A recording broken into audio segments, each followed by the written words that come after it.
Welcome back to Tipping Point. I'm your host, Kara McKinney.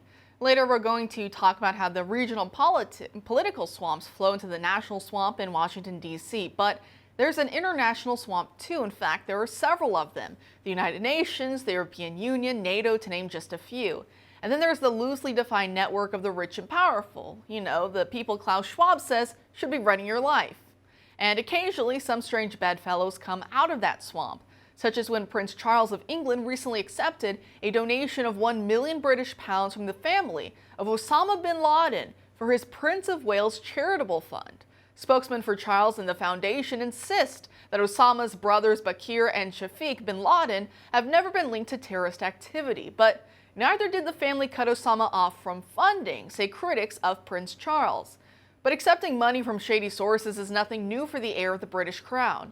In June, Prince Charles took a lot of heat for accepting more than $3 million from Sheikh Hamad, the former Prime Minister of Qatar, between the years 2011 and 2015. One donation was reportedly delivered in department store shopping bags, another in a suitcase. What's more suspicious than a suitcase full of cash, perhaps pallets of cash on his way to Iran? Now, presumably, it was not a suitcase of cash the man arrested outside the Brooklyn home of vocal Iranian dissident Masih Alinejad was trying to deliver. Hence, the AK-47 Khalid Mediev had in his possession. Alinejad was the target of a kidnapping plot hatched by the Iranian government without FBI assistance last year. Joining us now to discuss all of this, which he writes about in this recent article for PJ Media, is Robert Spencer, the director of Jihad Watch. Thanks for being here tonight, Robert. Always good to talk to you, Kara. Thank you. Great. So you wrote about this incident with Alinejad. How suspicious is this? This guy hanging out outside her home, trying to maybe get inside her door. What exactly happened?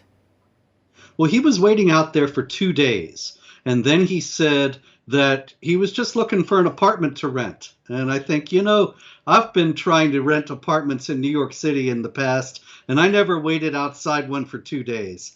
And I never had $1 million in cash, and I never had an AK-47 with me. It's also clear that Masih Alinejad is a tremendous thorn in the side of the Islamic Republic of Iran. She's a vociferous and highly effective critic of their trampling on women's rights. They're forcing women to wear hijab, giving women 10-year sentences for not wearing hijab. And we should remember that this man's name is Khalid Mediev. Mediev is an Azeri name, and the Azeris are a very large minority in Iran. And so it seems to me extraordinarily likely that the Islamic Republic sent Mediev over to capture or kill Masih Alinejad as they tried to kidnap her last year and were foiled. And it's clear in both of these instances, I think, that the Iranian mullahs see that Joe Biden is weak and feckless, and so they figure now is the time to act, and there isn't anything that they can possibly do that's going to stop him from pursuing appeasement with the new nuclear deal, and so they might as well try to rid themselves of this troublesome critic. And as you mentioned, with Biden's weakness, especially on the world stage, is this almost akin to Iran operating within our borders when you go back through the history of some of these other attempts that they have had? Oh, yeah, very much so. They tried to bump off an ambassador in a restaurant in Washington a few years ago. This was during the Obama administration. Incidentally, this is something that they have never hesitated to do. And their hostility, of course, to the United States is abundantly a matter of record. And the weakness of Joe Biden is abundantly a matter of record, and weakness invites aggression. And also, I want to get your reaction to the story we started off the top of the show with Prince Charles in the news about Qatar, but especially about the family of Osama bin Laden, him accepting a lot of money from them. Of course, he tries to distance, saying, well, they're not linked to terrorist activity. But as we mentioned earlier, they didn't necessarily cut off Osama bin Laden from a lot of those funds. And of course, a lot of this, it's buying influence. That's what it is, buying influence with the British crown. What's your reaction to what we're learning? Well, in the first place, it's a big family. And we should remember Noor bin Laden, his niece, is a very strong voice for freedom. And so we can't paint with a broad brush in regard to this family. But on the other hand, it's important to note that defenders of Prince Charles these days are saying, well, they did disown him in 1994, but they didn't disown him because of his jihad terror activities. They disowned him because he criticized the Saudi king. And that was all that they objected to.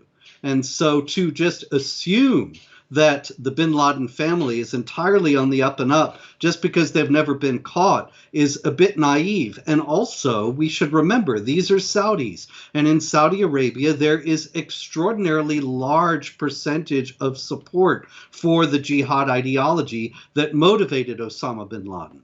And so you got to wonder, what kind of influence are the Saudis buying from Prince Charles? We should also remember that Warith Deen Mohammed, an imam in the United States, took money from the Saudis, and then he expressed regret for it later. And he said, with the Saudi money, the Saudis want you to toe their line. So what Saudi line exactly is Prince Charles towing? I think that's the big question we want to know. And you're exactly right, Noor bin Laden. We've had her on the show, I think, twice now. She's a very, very wonderful, very kind woman. And I also think back hearing this the last time, at least that the public was made aware of the British palace being bought off. I think about Jeffrey Epstein and Prince Andrew and his connection with the Epsteins and how they squashed a lot of information of a lot of Epstein victims who are trying to come forward. A lot of the times, if you go through, I forget her name, I think she was from ABC, the blonde anchor who was caught off camera. She thought she was just talking on the side, didn't realize cameras were rolling, and she was talking about how she had the story of Virginia Giuffre had come to her, given her a lot of information about Epstein before his arrest that ended up leading to his death. And she says they had it all, but that the corporation she worked for, which, if I'm remembering correctly, was ABC, they got contacted from the palace saying, you drop that story right now or we will cut you off. No special insider anything, interviews or anything with Prince William and Kate and all of that jazz. So that does concern me when you talk about this big money forces and what kind of influence are they trying to buy. But Robert, always a pleasure talking to you. Thanks for joining us tonight. Thank you, Kara.